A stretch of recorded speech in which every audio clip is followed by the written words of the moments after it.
This is Newcap News with Kelsea Bloxam.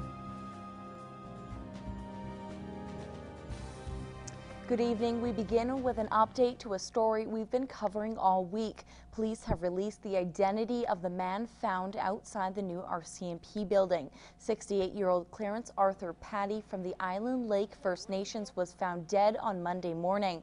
Medical examiners have ruled out homicide as a cause of death after an autopsy was performed yesterday, despite previous reports of the incident being suspicious.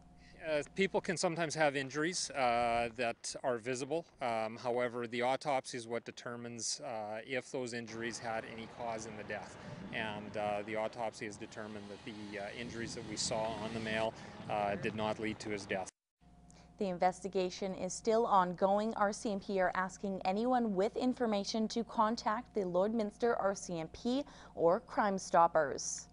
The man charged with attempted murder in the shooting of 2 RCMP officers in Killam has been denied bail. Sawyer Clark Robinson is also facing 13 weapons charges. His next court appearance is May the 1st.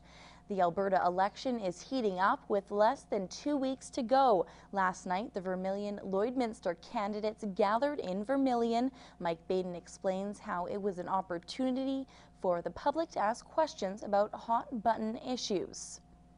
Are those at least able to speak for themselves? More than 150 people attended the forum in Vermilion, all eager to listen to what candidates had to say. And overall, it was a success. We had a good exchange of ideas. The forum was very civil. I thought it was very professional, and we had a huge turnout. I think I gave a little bit of a different perspective on things, and it's a great opportunity to hear from people and see what the issues are in the riding. And people have expressed their concerns, which is a good thing. I thought it was very civil. I think it, I was pleased with everyone. I thought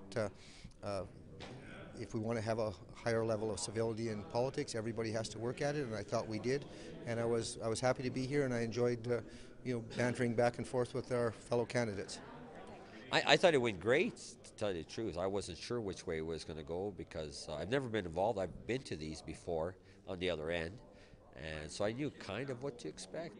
All candidates had their concerns and opinions on what needs to be worked on. And I hear very little talk about what this world, this country, or our problems might look like in the future. Question about the future of our young people, the future, what holds, what's the future of Alberta hold, the future of Alberta hold, what's it hold for us?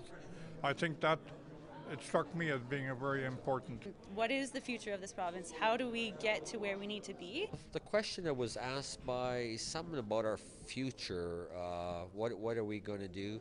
Well, I think we keep coming back to the deficits in the budget and the fact that we have absolutely committed to balance the books.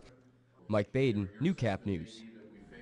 And that great turnout brought with it a wide range of people looking for answers to burning questions. Here now is that side of the story.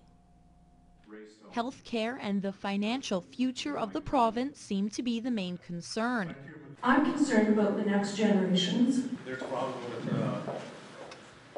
getting doctors in. That $6 billion was not in the budget. But even more troubling was a question from a young constituent. Most people my age probably won't vote this year, myself included. There's a lot of reasons for this, mostly voter apathy. Personally, I feel voter reform needs to be addressed. Does anyone want to speak to this? His comments certainly caught the attention of not only the candidates, but also the audience. It was great that he came. I think what we really need is to get more of our young people involved. I would really like to see them look at the policies of each of the parties and see if they can't find some middle ground. And though he declined to speak with Newcap News, it appears his mind was not changed as the candidates answered his question. Others in attendance had mixed reactions about what they took away from the debate. I thought it was very good.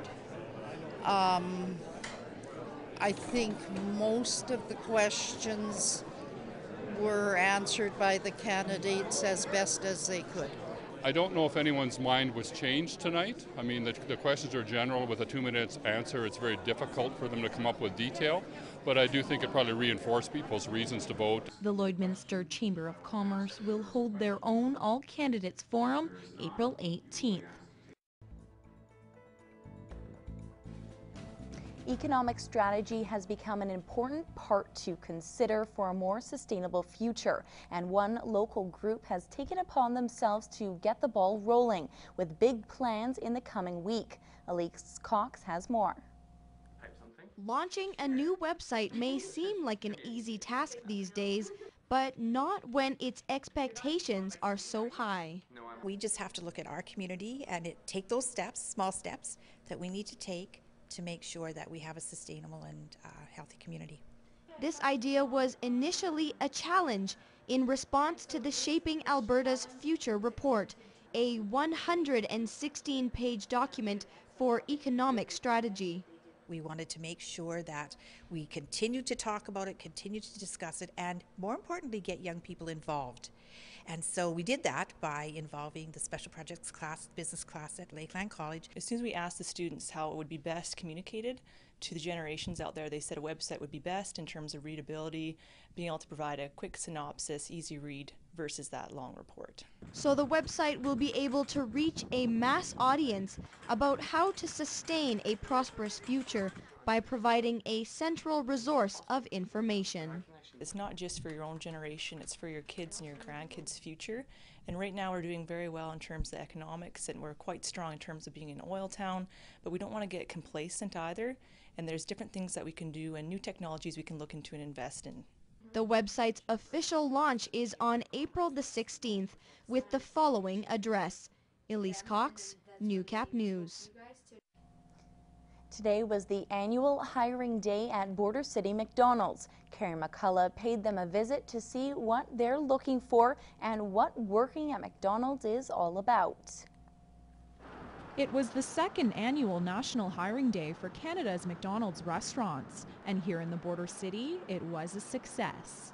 So far, I have received lots of applications already, even just during the past few days, even if it's not National Hiring Day. I've been receiving lots, and so far I have receiving lots from teenagers. So that's actually a good start for us.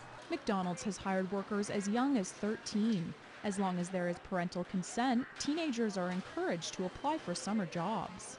We don't require them to stay that long if they can't, but we always want them to prioritize their schooling as well. So even if they just stay for us during the summer, it will be good. Lloydminster is growing very quickly, and McDonald's is always in need of new employees. One thing the company is committed to is hiring foreign workers. We hire foreign workers very frequently, but of course every month we are also required to hire Canadians. The first thing is just as long as the person is very much dedicated to have the job, very jolly, very energetic, that's the best thing. April Miranda immigrated here from the Philippines, where she also worked at McDonald's. In her 8th year with the company, she has nothing but good things to say. Our employer is very good and they're treating us well. It's very nice and it's a good experience and cool, yeah. Carrie McCullough, Newcap News. While most kids are enjoying an extended Easter break, preschoolers are still hard at work at the Bar Colony Heritage Cultural Center. In this week's Beyond the Classroom, Lauren Pullen takes us on a quest through the eyes of 3 to 5-year-olds in their search for spring. It's called Mini Monet, a chance for preschoolers to express their artistic side as early as 3 years old. I think it's great to teach at an early age. It gets them really interested in art, and we might get some budding artists from this class. Today's theme, spring. The task at hand, draw butterflies. It all starts with some paper and paint and a little learning along the way. Do you know what a butterfly is before it becomes a butterfly? Yeah, caterpillar. That's right. You guys are so smart. The chance to get a bit messy and even a counting lesson or two. 1, 2, 3, 4. And the final product, butterflies flying in the grass. A sure sign spring is here and a great opportunity for kids to tap into their artistic side. I think they gain an appreciation of art. I think they get to learn through play, and I think that's one of the greatest ways to learn is just to play. The Mini Monet program runs Tuesdays and Wednesday mornings until the end of May and is still accepting enthusiastic preschoolers to take part. Lauren Pullen, Newcap News. Beyond the Classroom is brought to you by Lakeland College. Lakeland College will celebrate its 100th anniversary in 2013. Learn more about events and activities at lakelandcollege.ca/centennial.